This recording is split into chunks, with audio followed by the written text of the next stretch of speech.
Good morning. Thank you for being here.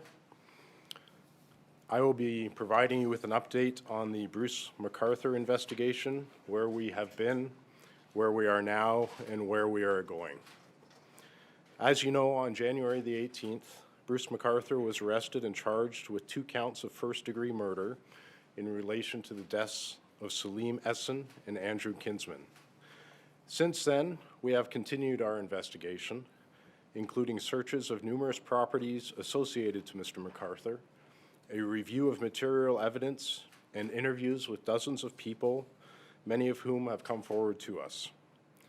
I do want to offer some clarity on the intersection between Projects Houston, PRISM, and the homicide cases. We know the community has been and continues to be deeply concerned about these past investigations, specifically the seriousness with which we looked at these cases.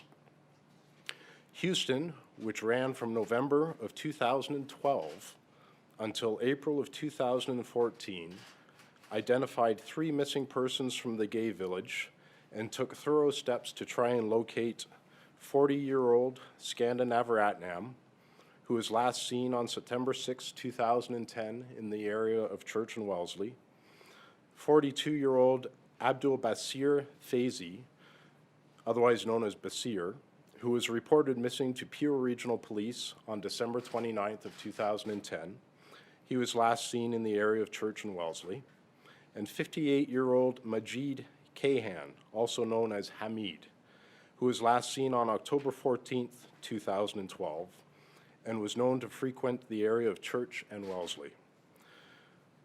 This project included the canvassing of hospitals and shelters, reviewing video surveillance, conducting ground and water searches, interviews, and searches of online and cell phone activity, just to name a few of the investigative steps. At the conclusion of the project, no evidence was found which would classify anyone as a suspect in any criminal offense relating to the disappearances. On August the 14th last year, Project PRISM was formed specifically to investigate the disappearances of Andrew Kinsman and Salim Essen. The project team includes members of Project Houston. Although Project PRISM's focus was not to reinvestigate the 3 earlier missing men, the investigators were certainly cognizant and mindful of the occurrences. In September of 2017, Mr. Bruce McArthur was identified by Project PRISM investigators as someone to be included or excluded as being involved in the disappearance of Andrew Kinsman. Further steps were taken between September and January of 2018 to investigate Mr. McArthur. Public safety was always our top priority. On Wednesday, January the 17th, investigators uncovered evidence which provided them with grounds to believe that Mr. McArthur was not only responsible for the death of Andrew Kinsman, but was also responsible for the death of Mr. Essen. Further evidence was uncovered which led investigators to believe that Mr. McArthur was responsible for the deaths of other unidentified victims. On Thursday, January the 18th, Mr. McArthur was arrested by members of Project PRISM. He was charged with 2 counts of first-degree murder in relation to Mr. Kinsman and Mr. Essen. Today, Mr. McArthur was brought back before the courts. Mr. McArthur has now been charged with 3 additional counts of first-degree murder. These new charges are in relation to the murders of Majid Kayhan, Saroush Marmoudi, and Dean Lissowick. I will spell those names for you. Majid Kayhan, M-A-J-E-E-D, K-A-Y-H-A-N, Saroush Marmoudi, S-O-R-O-U-S-H, M-A-R-M-U-D-I, and Dean Lissowick, D-E-A-N-L-I-S-O-W-I-C-K. Majid Kayhan was one of the males whose disappearance was investigated by Project Houston. Saroush Marmoudi was 50 years old when he was reported missing in Scarborough by his family in 2015. Dean Lissowick was never reported as missing, but we believe that he was murdered between May of 2016 and July of 2017. Dean was born in 1973 and would have been 47 years old at the time of his death. Investigators continue to search the residence of Mr. McArthur at 95 Thorncliffe and a residence at 53 Mallory, which Mr. McArthur used for storage. Assistance from outside agencies, including the Ontario Provincial Police, Ontario Forensic Pathology Services, and the Centre of Forensic Sciences, is being utilized to search these premises. To date, the dismembered remains of at least 3 individuals have been recovered from the backyard of the residence at 53 Mallory Crescent. These remains have not yet been identified. As has been previously reported, Mr. McArthur earned his living as a landscaper. Investigators have identified approximately 30 properties within Toronto where Mr. McArthur worked. We have contacted owners of these properties and have conducted searches at the majority of them. If anyone who has employed Mr. McArthur as a landscaper at their residence in the past is not contacted by investigators, I would ask that you contact us as soon as possible so that we can make arrangements to search your yards and gardens. I thank all of these homeowners for their ongoing cooperation, and I wish to assure them that we will respect their privacy. Dozens of tips have poured in via Crime Stoppers, via our dedicated tip line, 416-808-2021, emails and voicemails. Tips have come in from around the world. We are actively following up on all of these tips and encourage anyone with any information to contact us as soon as possible. Mr. McArthur is alleged by investigators to have committed the 5 murders. The case is now before the courts. We know that many in the community are struggling to understand and process these developments. We would encourage you to talk to your friends and loved ones. Our LGBTQ liaison officer, Daniel Botno, who's here today, and the service's LGBTQ Community Consultative Committee are available to anyone who requires support. Lastly, I want to thank those who have come forward. If anyone has not heard from us or they have information related to Mr. McArthur, please call us at any of the previously mentioned numbers or via Crime Stoppers or the Homicide Squad. Detective Sergeant Idsinga, is it fair now to call Bruce McArthur an alleged serial killer? It is, yes. What What is the MO between all these men? What is it that you see as far as a common thread? Well, I think the common thread in Houston were all 3 men were from the gay village and associated to the gay village, and they were all men of Middle Eastern descent. Unfortunately, I can't continue with that common thread looking at Mr. Lisowick and Mr. Mahmoudi. So, What can you tell us about those victims? How did he get to know them? Were they men that he met online? Can you give us an idea of when they were reported missing? As I said, Mr. Lisowick was never reported missing. We identified him, and Mr. Mahmoudi was reported missing in 2015, and I'm not going to get into specifics about what their relationship was with Mr. McArthur at this time.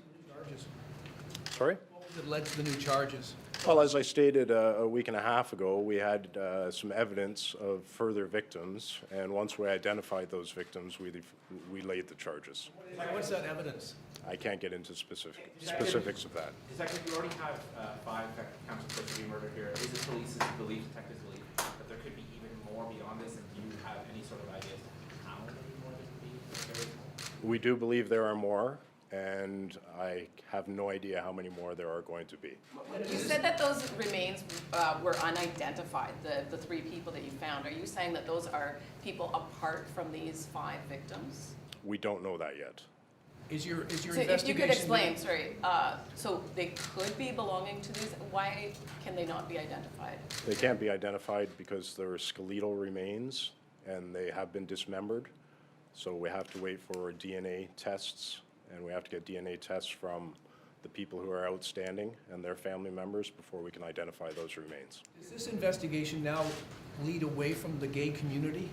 Did I hear you say that? But not just victims from that community? I can't get too specific on that right now. As I said, the last 2 victims that we've identified don't quite fit the profile of the earlier victims.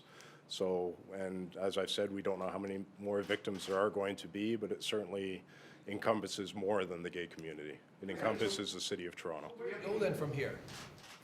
We continue, as I said, we're investigating some 30 properties. We believe we have recovered more remains. We believe there are more remains at some of these properties that we're working to recover. These remains are all brought to the Center of Forensic Sciences, and the people there are working hard to identify the remains. And depending on the identification of the remains and further evidence that we uncover, we'll lay more charges as we get them. Do you have much information as to how they met the two individuals to identify? Not that I'm going to get into here, sorry. And roughly, how many missing person reports would you be looking at? How far back would you go? Just out of thoroughness. Out of thoroughness, obviously, Mr. Cahan went missing in 2012, and he was profiled during Houston with two men who were missing in 2010. We are going back at least to 2010, and if we have to go back further than that, we will. And given that the sense of how many missing reports, of course, I know, I imagine a huge amount, probably how many reports do you guys be looking through or at least reading? There are dozens of reports outstanding in the city of Toronto. Do you think that these bodies are buried on people's properties where he worked? Is that what you're getting at? That they could be all over the city of Toronto? That's a possibility that they're buried. Right now, where we've recovered the bodies are from large planters, and they've been hidden in the bottom of these planters. So we've seized quite a few planters from around the city, and we'll continue to do that. There are at least 2 sites that we do want to excavate where people might be buried. We just don't know yet. Where are those, Detective Sergeant? Where are the addresses of those? Sorry? Those properties that you want to excavate, where are they? I'm not going to divulge the location of those proproperties. Are any of them in public park or public area? Not that we've found yet. Tim, if you are somebody who's had your home landscaped by Mr. McArthur over the last 5, 10, however many years, what should people do? I mean, I'm sure there's people out there who have had their homes landscaped by McArthur who maybe are panicking a little bit or feeling uneasy about it. Again, I'd ask them to call us as soon as possible. If they're not already on the list, we do have access to his client list, and we were working through that. We have had additional people call in, and we've worked through that. Our team's been working very long hours since Wednesday the 17th, and this weekend consisted mainly of canvassing those addresses and searching them. And what cooperation have you had from Robert Horn and his business partners, who also work in the landscape business? Mr. Horn's been very cooperative with us. Detective, congratulations first of all to you and your team and all the people that aren't here who helped to do this. But I have a question for you. Since he's been arrested, have you had the opportunity to interview Mr. McArthur? Has he submitted to an interview, or do you anticipate he will? Any cooperation at all from him? We have, but I can't get into specifics of how those interviews went. Detective, you said one of the individuals was not reported missing, one of the alleged victims. Can you elaborate on how he became part of this investigation? Through the evidence that we uncovered on January the 17th, we had several victims that were unidentified. We were able to identify him as being one of those victims. I can't get any more into specifics about how that happened, but like I said, he was not reported missing. He was an occupant of the shelter system in Toronto, so. Maybe they've been photographs, maybe additional. Again, I'm not going to comment on that, sorry. Where were the planters found? Amongst these properties, The one in Leaside? there are several from Leaside, yes. But you said How many planters? Sorry. You said the remains of all 3 missing people that you've identified you have yet to identify came from Mallory Crest. So far, So those planters were Mallory, correct? some of them, yes. Are there other planters that you've recovered? There are other planters. We have over a dozen planters from various addresses around the city. So how many search warrants of those 30 properties you're looking at are you now executing?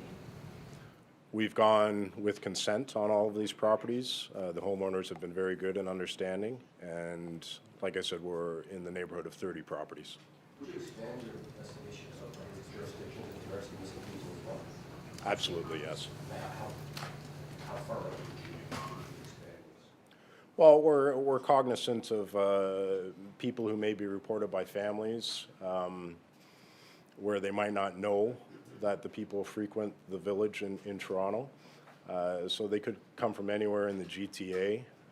If anyone comes into Toronto for an event such as Pride and then get reported missing back in their hometowns with the complainants not being aware that they were in Toronto, that's obviously something we have to look at. So we've got several different avenues. Like I said, as we sort out these remains and get them identified, we may find more people who were never reported missing. We may find people who were reported missing on. Well, but do you find that there are those that came here, say, for quiet for another reason, and never returned home? Are you finding that that has happened? We haven't had one specific like that yet.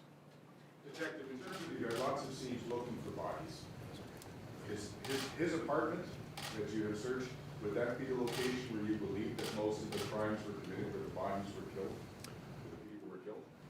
I won't commit to that yet. We're very carefully going through that apartment. I checked in with the investigators there, the forensic identification officers there yesterday, and we're still collecting trace evidence going into that apartment. We haven't even had the opportunity yet to do a thorough search of that apartment. Detective Sergeant, I spoke to a number of people who live in the area of 53 Mallory who say that he was often seen there with a younger man. Do you believe that Mr. McArthur acted alone, or are you looking at the possibility that he acted with someone else? We're always looking at the possibility that he may have acted with someone else, but I have no evidence to support that notion right now. Has Mr. McArthur been at all forthcoming or helpful when it comes to locating the remains of these men? I'm not going to comment on what Mr. McArthur has or hasn't said to us. Have you tried to convince him that things might be easier if he were to cooperate with the investigation? Again, I'm not going to comment on any interactions with Mr. McArthur. Can you add any additional detail about any connection between the found between the two original missing men, Idsinga and Neverland, and Mr. McArthur? Not at this time, no. Do you anticipate those charges being forthcoming?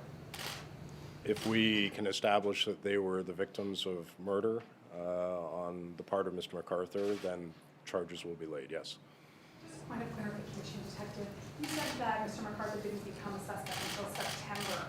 Are you telling us that he hadn't been a suspect during Project Houston as well? That's correct. And when you say he became a suspect in September, I really want to delineate between investigating a missing person and investigating a homicide. Just because someone is missing doesn't necessarily make it a homicide, and there are no criminal offenses in relation to missing persons investigations until foul play is established. So in September, it's still a missing person investigation. Until we can establish that there has been foul play and we can attach a criminal offense to that foul play, that's when someone would become a suspect. That's a very good explanation. Maybe you could just, we often heard on the waiver, which I don't think many people understand. Can you maybe just explain in general terms what that means? Because I've always said that that doesn't mean somebody's a suspect. Can you explain that? Well, I think the best phrase to explain it is we have to include people in our investigation, and we have to exclude people in our investigations. And that includes witnesses, persons of interest, and suspects. But in the court system, the terms we deal with are exactly that. Are they a witness, are they a person of interest, or are they a suspect? And like I said, in a missing person occurrence, unless there's foul play involved that we have to be able to prove with evidence, people are not going to be assigned those particular terms yet. Detective, have you spoken to the family of these three new victims for which McArthur is now charged, and what is their reaction now that they know that that connection has been made? We have.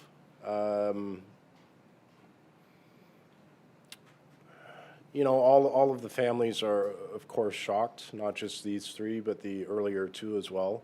I'm sure the family and friends of the outstanding gentleman from Project Houston are in shock listening to this and reading about all of this.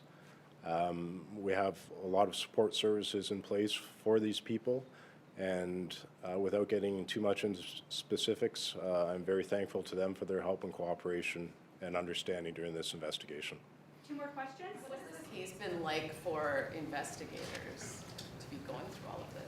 Yeah, it's very draining on all the investigators. We have approximately 12 people just on the project team, but we also have involved forensic investigators, canine units, divisional personnel to guard crime scenes and whatnot. And obviously, the City of Toronto has never seen anything like this. So it is very tiring and very draining for everyone who's involved. Can you explain how many resources do you know are being thrown at this? Because this is obviously now a growing investigation with multiple locations. If you were to say how many officers, how many men on the ground are working on this case? The resources that are being thrown at it, everything that we have. I'd call it unprecedented type of investigation. I've seen large-scale investigations before with dozens and dozens of officers working on them. We've never seen anything quite like this with the number of crime scenes that we have to process, guard, and of course judicial authorizations where required. So. Detective Sergeant, and just if you can, characterize for us, what kind of case is it when you talk about the case of Bruce McArthur? When people say, how would you describe this case? What kind of case is it?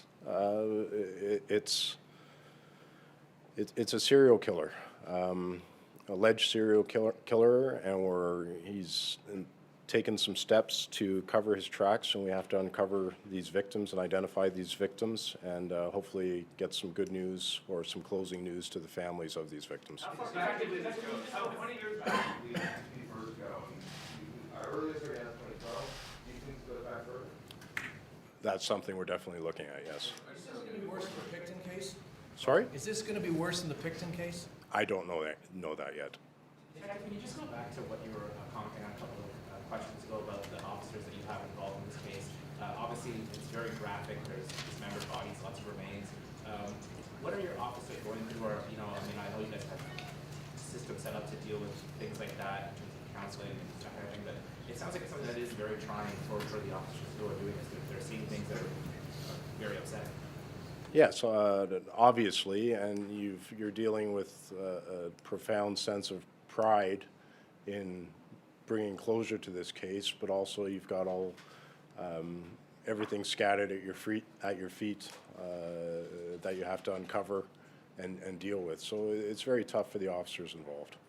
Absolutely. I just have a question. You mentioned about finding the one suspect, the one victim, so that wasn't on any report missing. I wonder, obviously, you have no mind to it, but is that where this could go to, where there's lots of these indigenous type people that are in judges, that kind of things, that Absolutely, and it's something that we're looking at. would people that maybe haven't, that have a relative that's missing and they never actually have reported missing, would that be the time to do it? Or would that help?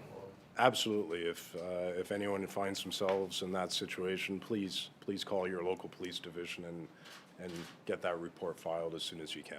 What shelter was that gentleman staying at? I can't get specific on that, sorry. What did it tell you that he appeared to know some of the alleged victims quite well, and others he appeared to have known from shelter affiliated transients, men. What did it tell you that variance in relationship with the alleged victims? Well, again, I can't get into the specifics of his relationship with these victims prior to him actually killing them. We're still uncovering that, and we're still working on that, so. Detective Sergeant, you've been able to say that you've identified, you got the remains of 3 people, but you say he is responsible for the first-degree murder of 5. Was Mr. McArthur cataloging his victims? Is that how you're able to say these are the 5 people you believe he killed? Again, as I've said, the remains that we've recovered are of victims who were dismembered. There's at least the remains of 3 people amongst those body parts. But you have names of 5 people. You say We do. So how are you able to come to those names? Did you actually leave a list, or? Again, it comes back to the question Steve asked, and I can't comment on that. Okay? That concludes today's conference. Thank you for attending.